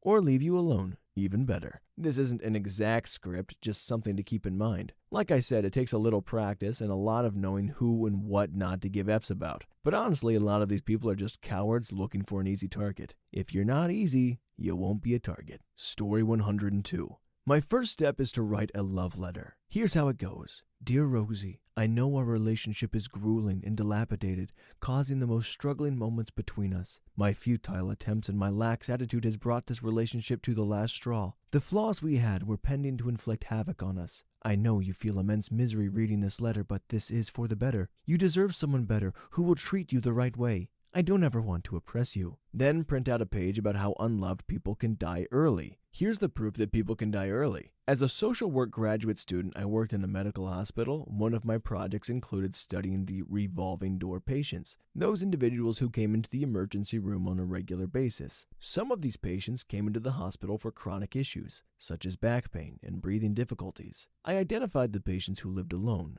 With their permission, I began calling them on a regular basis to check on them. Sometimes they wanted to talk about their health. At other times, they wanted to share stories about the past. I allowed them to talk about whatever they wanted and just listened. Then we tracked their emergency room visits. Once the calls began, their hospital visits were greatly reduced. I think there were two reasons those phone calls reduced their visits to the hospital. They felt less lonely, which helped them better physically, and feeling connected with someone meant they were less likely to go to the emergency room simply to have human contact. That was just the graduate school project with a small sample and not exactly a peer-reviewed study. But it did give the hospital some interesting feedback about how they might be able to support some of their frequent emergency room visitors. Clearly, loneliness is a big problem that can lead to a variety of physical health issues, psychological problems, and societal issues. Unfortunately, loneliness seems to be a growing epidemic. Studies show half of Americans are feeling lonely and isolated. The difference between being alone and being lonely. Loneliness isn't the same thing as being alone.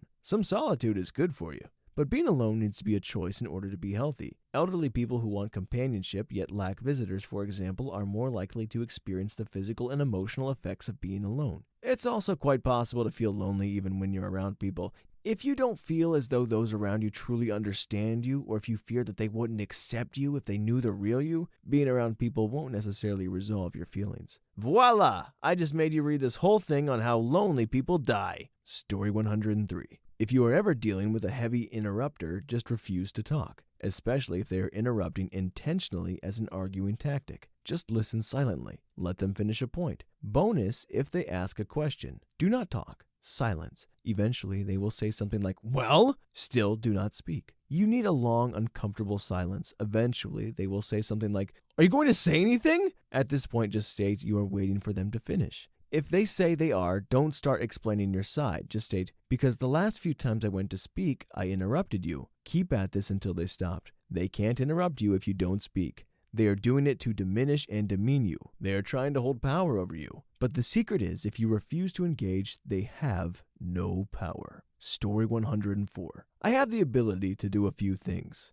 I can move my whole scalp forward and backward, wiggle my ears. I can flare my nostrils quickly and repeatedly. I can also raise a single eyebrow. When I'm talking to someone, sometimes if I get bored with what they are saying, I'll start wiggling my scalp and flaring my nostrils, and when they become confused and get distracted, I ask them, in a slightly upset tone, what? What's wrong? Did I do something? And then they get really flustered while they try to explain, no, nothing's wrong. It cracks me up. Sometimes I'll stare at someone and just start moving my ears around and they look so surprised. It's especially funny doing it to complete strangers in places that are silent. It's funny to watch them hold in their terror at seeing a random stranger wiggle their ears while staring into their soul. Also, I can summon laughter at almost any given time, so long as I'm in an okay or above mood. Sometimes I like to just point at someone and burst out laughing. They always look so confused and terrified when I first start laughing, and they realize I'm looking at them. Effing priceless. Story 105. This was based off something I found in a YouTube video. In Minecraft, I made a machine that approximately every 3 to 4 days would bring up a single iron ingot to my friend's house. A month later, my friend is confused,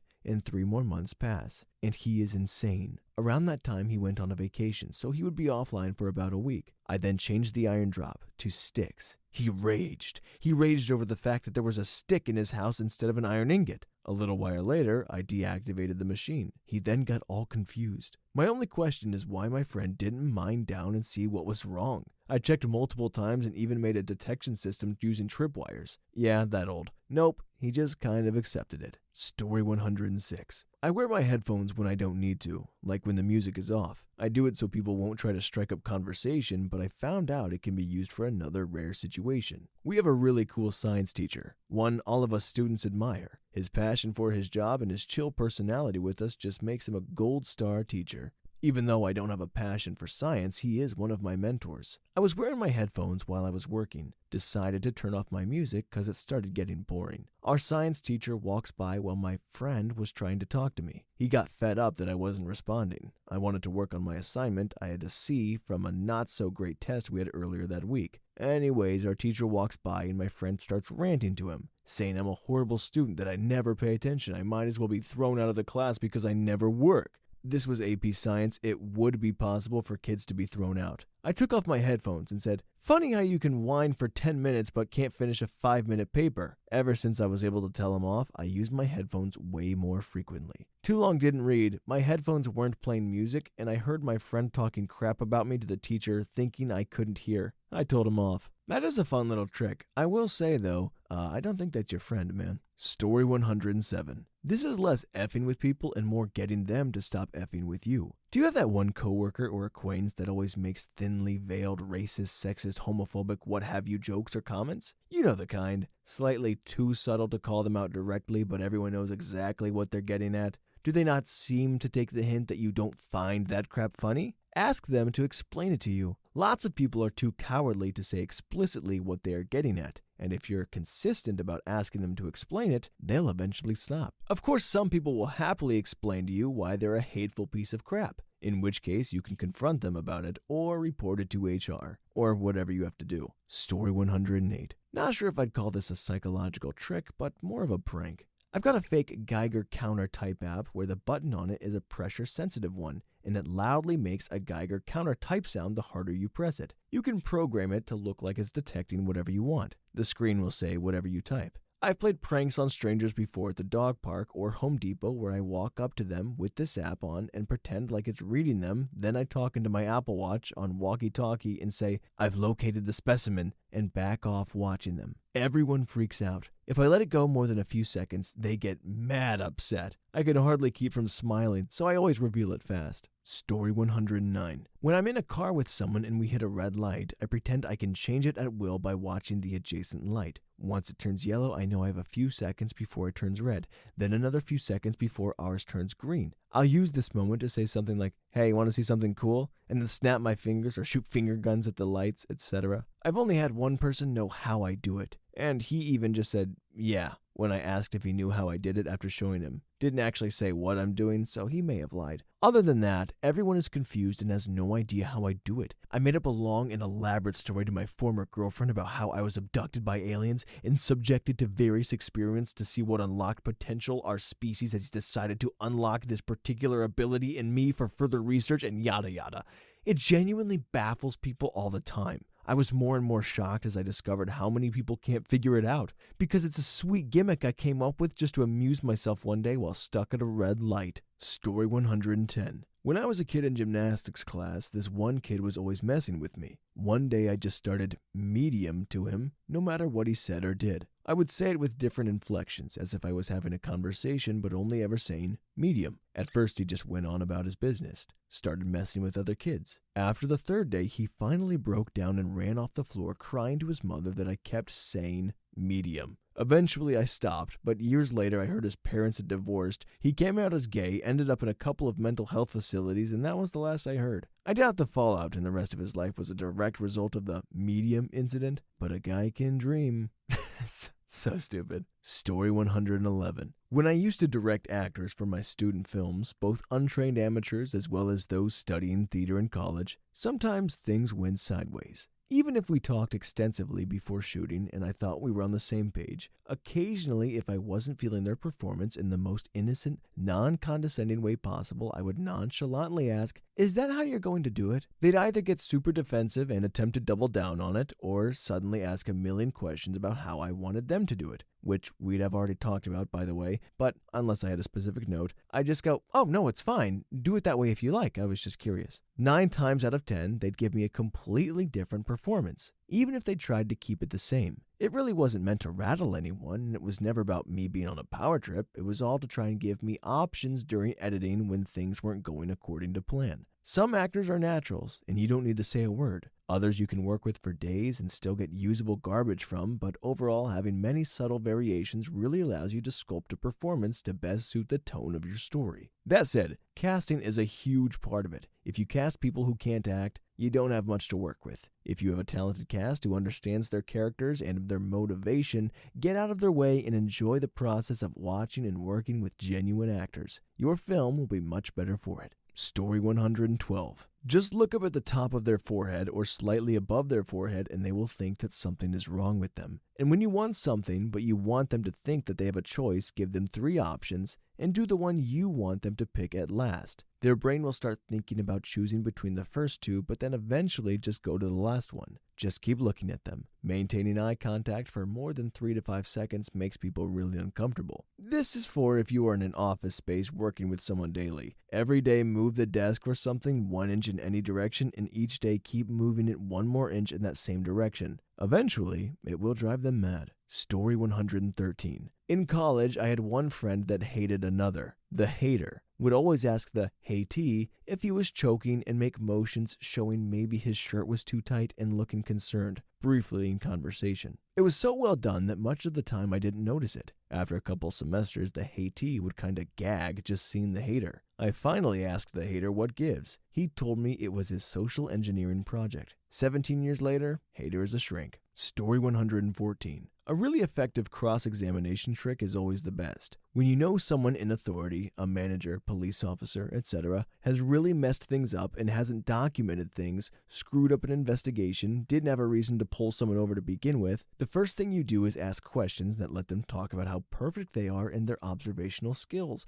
their management skills, documentation, etc. And right after they have agreed that they are basically perfect at their job, you hit them with the lack of documentation in this case, or lack of oversight oversight in this case, then casually ask how they could have possibly messed this up given their perfect track record. If you do it right, you'll end up with a Perry Mason Matlock moment where they literally break down on the stand and admit they messed up. It's gold. You can adapt that to life and conversation in general. Keep in mind, not the best tactic to use in a relationship. You'll win the battle, but lose the war and burn bridges quickly. Story 115. I like to call the person on the psychological trick they are using to use in motion and right in the moment. You would be surprised just how many ignorant butt people there are out there who play these sorry dumb little head games, but have no effing clue what adjective or technical term is used to describe the crap they do. They just do it. I also like to create a situation that puts the psychological gamer on the spot and exposes them for the a-hole they really are.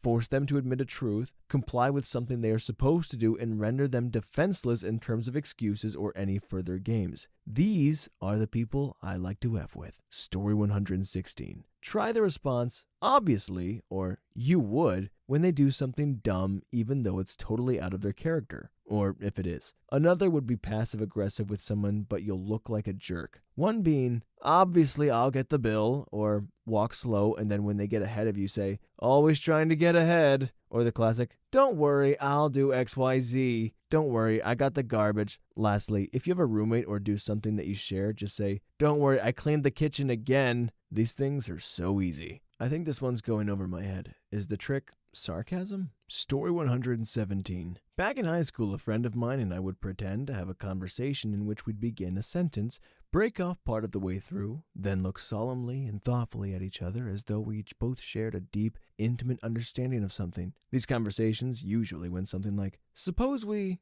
Thoughtful look. I mean, sure, but wouldn't that... Thoughtful look. Oh, of course, if you were thinking... Thoughtful look. I hadn't, but as you say that... Thoughtful look. The only way it would be even better would be if we... Thoughtful look. And you don't think that would... Thoughtful look. Story 18. I have an answer that'll probably get buried, but I figured I'd share it. It's a bit of a long con. I have a bad habit of mumbling, and I say a lot of dumb, unnecessary crap. So when someone asks me what I said, I usually say, nothing. Saves time and I don't have to explain myself. When I lived with my good friend, this happened a lot. She'd say something that didn't require an answer. I'd say an offhand comment nonetheless. She'd say, what? And I'd say, nothing. It got to the point that she'd imagine I'd spoken after she'd said something, even if I'd been completely quiet. The first few times I tried to deny speaking vehemently, but then I just took to saying, nothing is a very confused tone, as she never believed me. I let this go on for a couple of months before I told her that usually I do actually respond to her, but I don't feel like repeating whatever stupid crap I'd said, so I just told her I hadn't said anything. She was upset because she thought she'd been going crazy, which to be fair she was. Definitely a fun time. Would recommend it to anyone who spends a lot of time with another person. Story 119. Talk about everything in a sarcastic tone, then they never know when you're telling the truth and when you are kidding. Use this with important things like, dude, I definitely didn't sleep with your sister. Like, definitely. I didn't even kiss her. I definitely didn't do anything. Like, trust me. Even though you didn't do anything, the person would be really upset. Has anybody seen Foster's Home for Imaginary Friends? I want a cookie. It might be a bit old. Story 120. My English is not good, but here's a trick to ask somebody to go out with you or do a favor. This method I learned is from a Korean manhwa named Skill of Lure. When asking for a favor, make sure you leave out two choices, both that can satisfy you, for them to choose from. This is to prevent them from thinking about an excuse or escape and focus more on the choices you left on. In another word, you deny their denial attempt in the first place and make them focus more on what's given. For example, if you want to ask a girl to go out with you, you might want to state your question first, like, I just discovered this really good movie and I want to watch it with you. Then go, are you more comfortable with Friday or Saturday night? This will lead her to focus more on whether she should go to a movie night with you on Friday or Saturday, rather than asking yourself whether she should go out with you or not. Obviously, the girl's going to need to be a little bit interested in you already.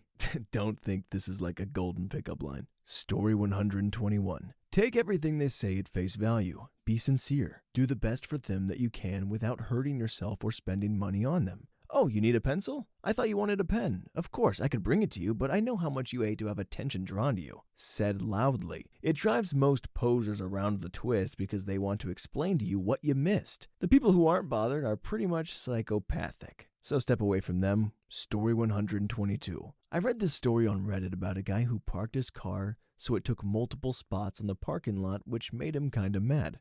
So he had to get one at the back further away. He put a small note on the expensive car saying something to the sound of, "I'm sorry I bumped into your car, but it should be barely noticeable." Had the guy running around examining his car for a long time trying to find out exactly where he got bumped into. I tend to smirk and smile a lot at people randomly. When they ask why, I just say, "You'll see." It does help that I can be a bit of a troll, teasing my colleagues with small things, so they never know what I did next or if I did anything. Generally, anything that creates uncertainty in people. You could also do a, "Oh, by the way, X person told me," wait, you're not supposed to know that. Never mind, and leave. They will wonder what dirty secrets you know about them now that you're not supposed to know. You might even get them to spill something as they try to question you about it for them to figure it out. Story 123. In grade school, I was a mean little F. My friend and I would play this trick on unsuspecting kids. We would find a mark we didn't know, split up, and I would befriend that mark temporarily. My buddy would stand alone, away from us, looking sad. At the right time, I would strongly encourage the mark to go up to that sad kid and ask, "How far can your dad kick a soccer ball?" "It'll be hilarious," I would assure him. When he did go over and ask, the response would be, "My dad has no legs." Then I would point and laugh at both of them, my sad friend secretly grinning and laughing, and this kid who now felt like the biggest a-hole in the world. To our credit, we would let the kid in on the joke after he started apologizing. Story 124. Subtly change someone's nickname by correcting or clarifying their name in a story being told about them by using their nickname. I'll explain through providing an example. The name of my brother's girlfriend is Gabby. She yawns and complains about being tired often. We also have a cousin named Gabriella.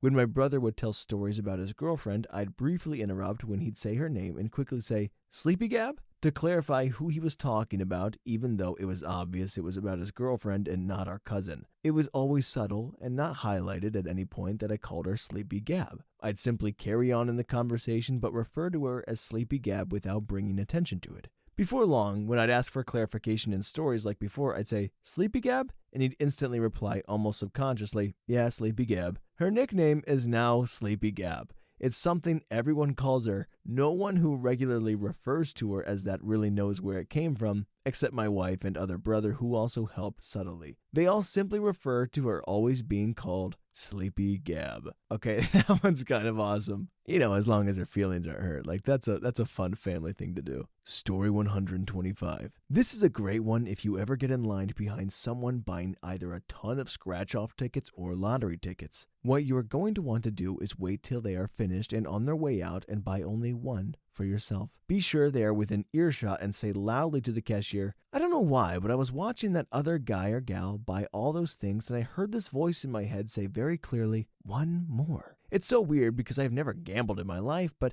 I feel compelled. Just give me one more of whatever that other customer was buying. They seemed like they knew how to do this. These people are nuts, and you will either get a direct reaction right then and there, or I guarantee they will be thinking about it for a lot longer than you are. As a bonus, you could win some cash as well. Story 126. One trick is to tell stories that don't go anywhere. Like the time I caught the ferry to Shelbyville, I needed a new heel for my shoe, so I decided to go to Morganville, which is what they called Shelbyville in those days. So I tied an onion to my belt, which was the style at the time.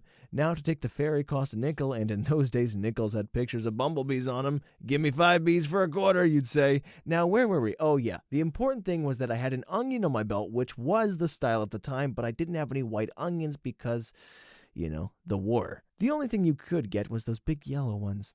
Story 127. Ask someone to pick a random number between 1 and 50, but it must be odd and can't have any repeating digits. Of course, there's no guarantees what they'll say, but someone studied many answers to the question and figured out that 37 is far and away the most frequent answer. So it's a parlor trick, like a low-budget David Blaine street magic trick. Write down 37 on the back of a napkin or whatever, then ask the question. Get 37 as the answer and blow their mind when you show them. In college, I got a girl on this trick. She thought I was doing some black magic voodoo crap on her brain. Story 128. Keep giving them something small they like on a regular basis in small doses. I.e., if the smell of oranges reminds them of home, wear a faint orange perfume to make them associate those feelings to you. Or if their favorite flavor is cherry, always carry cherry candies or gum or something. You can get them to trust you more and agree with you more, making them more susceptible to your influence. Helped me get good grades in high school. Well, that in cursive. Story 129. One time I was in a conversation at my buddy's place when one of his young girls said something trying to, in their childish way, mind F us. I stared the older one in the eyes and just said, yeah, well, did you know that you didn't think about the fact that you can feel your clothes on your skin until just now when I reminded you that it actually feels like something, but you got used to it and forgot now that you can't stop thinking about it and it's totally weirding you out? It's on your arms and your shoulders and everything and it feels so strange, yeah? Well, you're welcome. Too long didn't read? I'm great with children. Story 130. If you introduce yourself by only your first name, the other person responds with only their first name. If you introduce yourself by your first and last name, the other person will respond with their first and last name. If you introduce yourself by your name and job title, they will too. Pretty much forces them to respond in the same way. Bit harder if you have a certain title, doctor, etc. But if they have one, it works too. Hi, my name is Tristan. This is my bank account info. Story 31. Sometimes I'll have coworkers hanging out near my desk because it is near the time punch. If they are talking loudly or arguing about stupid stuff, I have a trick to making them go away. I interrupt with a useless but mind-consuming fact. So far, I've used, there are birds we would call hawks in Europe that they call buzzards. Brown is just dark orange with brighter context, and that's why you never see a brown light. And goodbye is a shortened version of God be with you. It's worked every single time to break their conversation and get them moving. Story 132. This is a trick that me and my friends pull out at festivals. We'll start off by introducing ourselves as James and Jason. Then we chill with the group, talk, and most importantly, drink. After about a half an hour, we'll swap names. About a half hour later, we'll swap back. The looks on the faces of the drunk people trying to remember whether we gave them the wrong names or they misremembered is amazing. Story 133. Finally, I can be useful for something in my life. 1. If you're a good actor, start repeating the suffix of anything anytime you say it and act like everything's normal. If other people are around, get them in on it. 2. If you're at dinner, bombard your target with questions as soon as they take a bite of food and make them feel awkward as they hurry to chew their food to answer. 3. When you're walking on a sidewalk, just randomly look someone you're passing in the eyes and say, "Wake up," and then just keep going like nothing happened. Doesn't seem like a big deal, but it can be scary/nerve-wracking. 4. Whenever someone is drinking, say something like "dead children" in a very serious, monotone voice. If they spit it out laughing, they're Gen Z. If they look at you like you're a monster, they're a good person. If they choke on the liquid, they're idiots and never talk to them or they're dead children ever again. 5. If someone is going bungee jumping, prank them by cutting the rope. If they survive, they'll never trust you again. It's the ultimate psychological prank. 6. Murder. Just murder. You know, like stabby with a pointy stick. Maybe a little bit of a bang with a weapon if you can find it at Walmart. Hope these helped. Please don't unalive anyone unless you clarify it was just a prank. Well, that was quite the closer. But thanks so much for coming along the ride, guys. And if you have any secret psychological tricks, feel free to drop them down below. I learned a lot here today. Mostly just how crazy people are, but still,